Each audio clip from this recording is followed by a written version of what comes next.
नमस्कार। आपके ख्याल में मैं शुभेंदु चौधरी आपका बहुत बहुत स्वागत करता हूं।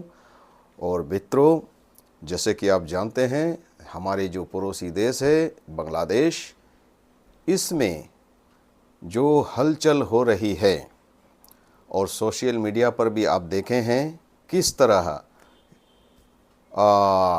वहाँ के जो वातावरण है वो बहुत ही गंभीरतापूर्वक वहाँ में दिख रहा है। तो ऐसा क्या बड़ा होने वाला है, ये जो है वहाँ के जो लोग और बाकी सारे लोग भी ये बिल्कुल कंफ्यूज्ड है कि बांग्लादेश आखिरकार बांग्लादेश में क्या होने जा रहा है। और इसी कन्फ्यूज़न को दूर करने के लिए मैंने इस हकीकत से भरा हुआ ये वीडियो लाया हूँ। तो वीडियो को मैं शुरू करूँ उससे पहले आप अगर इस चैनल को सब्सक्राइब ना किया हो तो ज़रूर सब्सक्राइब कर लें और बेल आइकन को भी ज़रूर दबा लें।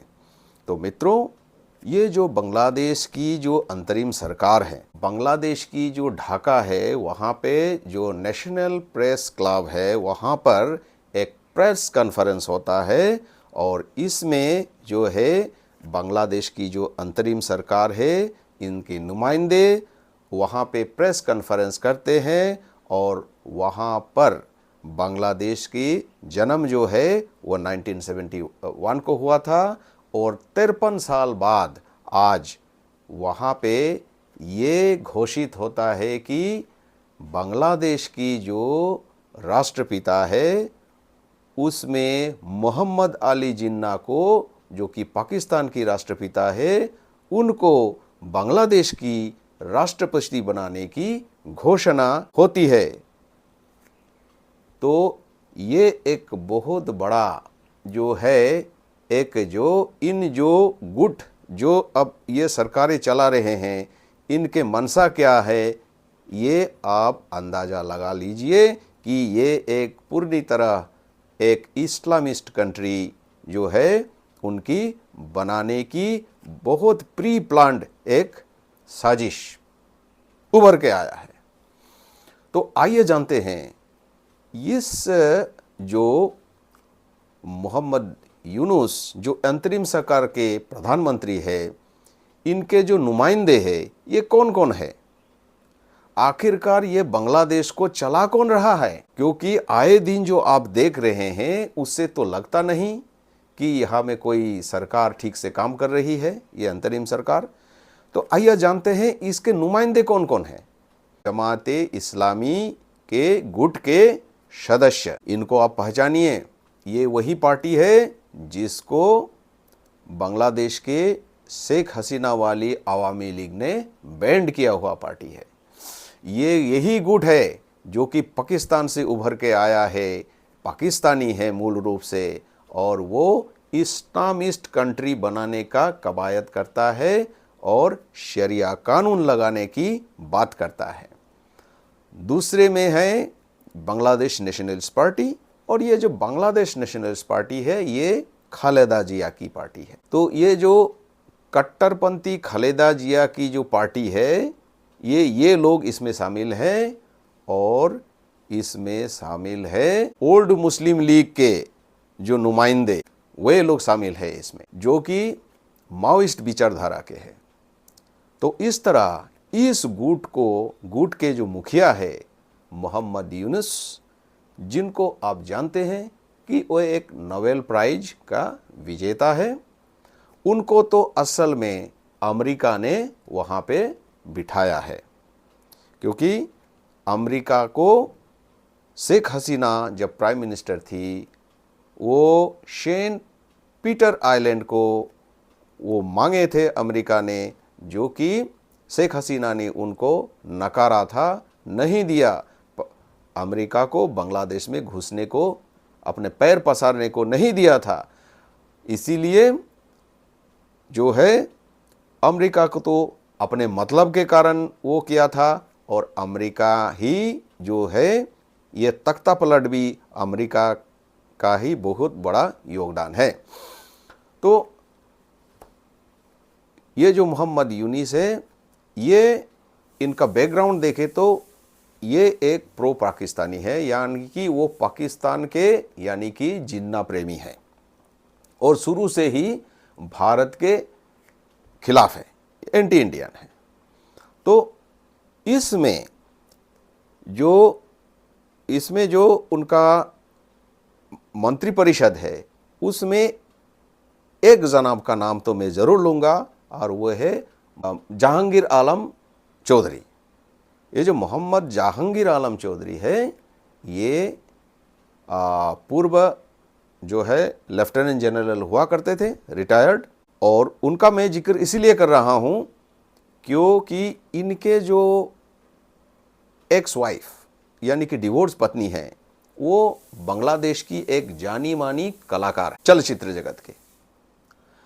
और हाल ही में उसने, इससे पहले मैं बता दूं कि वो क्या खुलासा किया, तो उन्होंने ये बताया कि वो तो जो अवामी लीग पार्टी है, अवामी लीग पार्टी का वो सपोर्टर है, यानी कि वो अवामी लीग पार्टी जो कि एक सेकुलर पार्टी था एक समय, तो उसका वो सपोर्टर थी। तो जिसके कारण ये जो प्रेजेंट होम अफेयर्स के मिनिस्टर है मोहम्मद जहांगीर आलम चौधरी, उन्होंने उनका डिवोर्स दे दिया।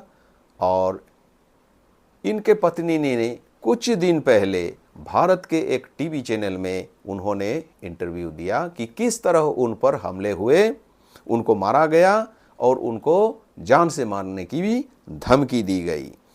तो इस तरह उन्होंने जो है बांग्लादेश में जो हो रहा है, जो हुआ, उसका खुलासा किया है। ये अंतरिम सरकार के जो गुट है जिस दिशा में जा रही है और इसके जो मुखिया है ये किस दिशा में बांग्लादेश को आगे लेके जा रहा है, ये बांग्लादेश के लोगों को भी समझ में नहीं आया। क्योंकि वहाँ के जो अल्पसंख्यक हिंदू है, बौद्ध है, कुछ क्रिश्चियन हैं, उनका तो बात छोड़ ही दीजिए क्योंकि उनके ऊपर तो जुल्म हुआ। लेकिन वहाँ के जो मुस्लिम है वो क्या कहते हैं, इस तरह 5 अगस्त को जब छात्र आंदोलन के आड़ में ये बीएनपी के गुंडे, जमायत इस्लामी के कट्टरपंथी गुंडे और इसके साथ जो वहाँ के सशस्त्र बल बांग्लादेश आर्मी जिसको कहते हैं, उनका मौन रहना, क्योंकि उनके कारण ही तलाक तख्ता पलट हुई और शेख हसीना को सिक्योरिटी पर्पस के लिए बांग्लादेश छोड़ के जाना पड़ा। तो ये सारे जो नुमाइंदे हैं ये असल में अब जो है बांग्लादेश की भविष्य की जो है वो पटकथा लिख रहा है। और इस बीच ये सारे जो बांग्लादेश में घटना हुई, हिंदुओं पर जुल्म हुआ, उन पर अत्याचार हुआ, लूटपाट हुई, उनका जान पर हमला हुआ, सैकड़ों हमला हुआ, उसके बाद में मंदिरों को टूटा गया, जलाया गया, और जो हिंदू है, हिंदू के जो व्यावसायिक शॉप्स है, दुकानें हैं, उनको जलाया गया, लूट लिया गया, उनके घरों में आकर के जो है हमला किया गया, लूटपाट किया गया। ये सारे चीज़ जो है पूरा विश्व में ये फैल गया जो हकीकत। और इसके बाद भारत सहित कई जो विदेशी देश है, रूस, ऑस्ट्रेलिया के राष्ट्रपति ने कड़ा ऐतराज़ जताया। ऑस्ट्रेलिया के जो संसद है वहाँ पे सेंट गोविंद नाम के एक एमपी है, उन्होंने कड़ा ऐतराज़ जताते हुए बांग्लादेश में ये जो अल्पसंख्यक है, हिंदू, क्रिश्चियंस, और उनके ऊपर जो जुल्म हुआ वो सारे ब्यौरा वहाँ में देते हुए बहुत चिंतित व्यक्त किया और कड़ा ऐतराज़ जताया। इसके साथ साथ यूरोपियन यूनियन के देश और यूनाइटेड नेशन भी आखिरकार चिंता जताया। ये अल्पसंख्यक के रक्षा के लिए। तब जाके ये अंतरिम सरकार जो है, ये इंटरनेशनल प्रेशर के कारण वो थोड़ा सा अब दिखवा कर रहा है कि वे जो वहाँ के अल्पसंख्यक है वो दिखा रहे हैं कि हम उनके साथ में हैं। लेकिन इस बीच उन्होंने, चूंकि दुर्गा पूजा आ रहा है, सरकार जो है, ये अंतरिम सरकार जो है मोहम्मद यूनिस का, ये ऐलान करता है कि वहाँ पे जो है, जो अजान पढ़ा जाता है और नमाज पढ़ा जाता है, उस वक्त जो है इन दुर्गा पूजा के कमेटियों को बुला करके ये इन्होंने फतवा जारी कर दिया कि जब ये मुसलमान अजान और नमाज पढ़ते हैं उस समय कोई भी वाद्य यंत्र और पूजा की एक्टिविटीज़ को स्थगित रखना है 5 मिनट पहले। इससे आप समझ सकते हैं कि किस तरह वह अपने रणनीति को आगे बढ़ा रहा है। किस तरह बांग्लादेश में पहले 22-23% हिंदू हुआ करते थे और अब 8-9% बच गए हैं, और धीरे धीरे ये नया बांग्लादेश की ये जो अंतरिम सरकार है, किस तरह धीरे धीरे करके इनके जो मूल अधिकार है उसको समाप्त करने की ये कवायद कर रहे हैं। तो ये एक बहुत बड़ा मैसेज जो है, इन्होंने सीधा मैसेज दे रहे हैं कि किस तरह वो पूरे के पूरे इस्लामिक कंट्री बांग्लादेश को बनाने की सोच में। इस बीच ये जो बांग्लादेश है, इसमें जितने सारे ये घटनाएं हुई, लूटपाट हुई, वहाँ का जो इंफ्रास्ट्रक्चर को तोड़ा गया, इस दौरान उसका जो इकोनॉमी है, ये नहीं भूलना चाहिए, किसी भी देश का सबसे बड़ा होता है उसका इकोनॉमी। और बांग्लादेश की इकोनॉमी अब जो है काफ़ी डाउन में है, उसका चरमराहट शुरू हो गई है, क्योंकि ये जो प्रो पाकिस्तानी जो जमायत इस्लामी है और वहाँ के जो नुमाइंदे हैं, बांग्लादेश के लोगों को भड़का करके, चूँकि वो पाकिस्तान से स्पॉन्सर्ड है, क्योंकि पाकिस्तान एंटी इंडिया का राग अलापता है, तो ठीक उसी भाषा में जो है ये भी अपने मुस्लिम जो वहाँ पे लोग हैं उनको भड़का करके भारत के खिलाफ एंटी इंडिया का ये इन्होंने नफरत भर रहा है। लेकिन उनको ये नहीं भूलना चाहिए कि ये बांग्लादेश के इकोनॉमी को जो शेख हसीना ने बहुत ही संजोकर एक सम्मानजनक खड़ा किया था, उनके टेक्सटाइल इंडस्ट्री और उनके एग्रीकल्चर, इससे तो इसमें जो उन्होंने ये खड़ा किया था, इसको ये जो इस बीच इसका काफ़ी जो है उसका स्तर ख़त्म होती नज़र आ रही है। और इसमें सबसे बड़ी चीज़ है इनका इकोनॉमी का, जो मैं सुनाने जा रहा हूँ, वो है सबसे बड़ी ऐलान, जो कि बांग्लादेश की इकोनॉमी का जो कमर है उसको कमर को तोड़ने वाला है। और मित्रों, वो है बांग्लादेश में एक इकलौता nuclear power plant, Rooppur nuclear power plant, ये रूस और भारत की सहायता से बांग्लादेश में बन रहा है। और इसमें दोनों ही देश बहुत पैसा लगाया है, इन्वेस्टमेंट किया है। और इस बीच जब तक हसीना प्राइम मिनिस्टर थी तब तक सब ठीक ठाक चल रहा था, लेकिन जो ही मोहम्मद यूनिस की इंटरिम सरकार आई, रूस के राष्ट्रपति व्लादिमीर पुतिन ने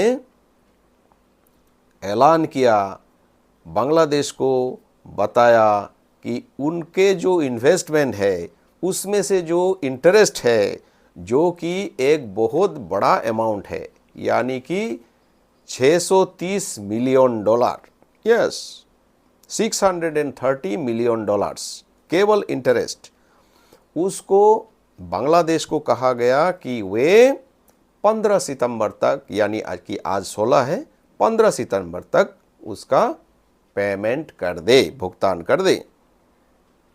तो सोचिए किस तरह का कमर तोड़ने वाला, ये इकोनॉमी का कमर तोड़ने वाला धक्का है बांग्लादेश के लिए।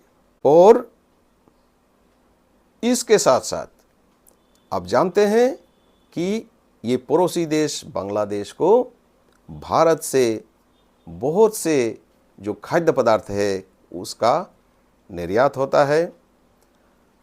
आलू, प्याज, दाल, चावल और बहुत सारे चीज़ भारत से जाता है। तो उन्होंने जो भारत के खिलाफ करवाहट ये किया और जिस तरह वहाँ पे अल्पसंख्यक हिंदुओं पर अत्याचार हुआ, इसके खिलाफ भारत भी कड़ा रुख अपनाया है। और कड़ा रुख अपनाते हुए वहाँ की जो सप्लाई है, सप्लाई को फिलहाल थोड़ा सा रोक दिया है। और वहाँ के जो टेक्सटाइल्स में भारत में जो आयात होता था उसको भी भारत ने रोक दिया है। तो इतना काफ़ी है बांग्लादेश की इकोनॉमी को तोड़ने के लिए। तो इसलिए ये अंतरिम सरकार को ये नहीं भूलना चाहिए कि हाल ही में जो मालदीव्स है, जब वो चीन के कारण भारत को थोड़ा आग दिखाया था तो उसका क्या हाल हुआ।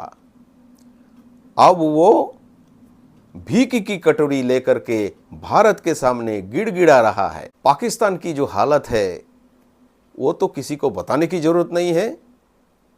किस तरह पाकिस्तान में पाकिस्तान के लोग उन्हीं के सरकार और आर्मी और उसके खिलाफ कैसे विद्रोह छेड़ दिया है और वहाँ पे हाहाकार मचा हुआ है। पाकिस्तान तो कंगाल हो गया। क्या बांग्लादेश के लोग ये चाहते हैं कि उनका जो देश है वो कंगाल बन जाए और बाद में कटोरी लेकर के घूमे? ये बांग्लादेश के जो मुस्लिम लोग हैं उनको तय करना है। ये जो सरकार, अंतरिम सरकार ये आएंगी और चली जाएंगी, तो ये सारे सवाल का जवाब जो है बांग्लादेश के लोगों को देना है, सोच समझकर। इस बीच जैसे कि आप जानते हैं, शेख हसीना पहले मर्तबा जब बांग्लादेश छोड़ के आई भारत के शरण में, भारत में अभी है, भारत की शरण में है, उन्होंने बांग्लादेश के लोगों को संबोधित किया और उस मंच पर भारत के यशस्वी प्रधानमंत्री नरेंद्र मोदी जी जो है उस मंच पर विराजमान थे। और ये एक बहुत बड़ा मैसेज है बांग्लादेश के लिए और बाकी सारे वर्ल्ड के देश के लिए भी, क्योंकि भारत जैसा बाहुबली देश का जो प्रधानमंत्री जिस मंच पर होता है उसका मतलब जो है बांग्लादेश जैसे एक छोटे देश जो है उनको समझ आ जानी चाहिए कि किस तरह उदारवादी ये शेख हसीना की जो पार्टी है उनके साथ, शेख हसीना के साथ भारत जैसा देश खड़ा है। इसका मतलब है आने वाले दिन में जब वहाँ पे पुनर्निर्वाचन होगा तब, जैसे शेख हसीना ने तो उनके संबंध में ये बता दिया, उन्होंने देश छोड़ा है लेकिन इस्तीफा नहीं दिया। तो ये सारे चीज़ जो है बहुत कुछ बताता है। और आने वाले दिन में जब बांग्लादेश में निर्वाचन होगी तब इसमें शेख हसीना और भारत का क्या रोल होगा ये समझ में आ जाना चाहिए बांग्लादेश के लोगों को, क्योंकि भारत जैसे देश जो है उससे मित्रता रखने से क्या फ़ायदे होंगे और उसका साथ दुश्मनी मोल लेने से पाकिस्तान का क्या हालत हुआ ये वो नहीं भूलना चाहिए। इसलिए आने वाले दिन में ऐसा क्या बड़ा होने जाएगा ये तो समय ही बताएगा। लेकिन अब की जो अंतरिम सरकार है बांग्लादेश की, मोहम्मद यूनिस वाले, ये इनको कौन असल में चला रहा है ये तो आपको मालूम हो गया। ये इस्लामिस्ट माओइस्ट जो है वो चला रहा है। तो इसलिए बांग्लादेश के लोग यहां पर है कहां? बांग्लादेश के वो मुस्लिम लोग वो तय करें, उनका भविष्य वो तय करें, अवामी लीग तय करे। वीडियो के अंत में आपको अगर ये वीडियो पसंद आया तो लाइक, शेयर और कमेंट करना ना भूलें। अंत में मैं विदा लेता हूं आपसे, फिर एक रोचक वीडियो लेकर जल्दी ही उपस्थित होऊंगा। नमस्कार।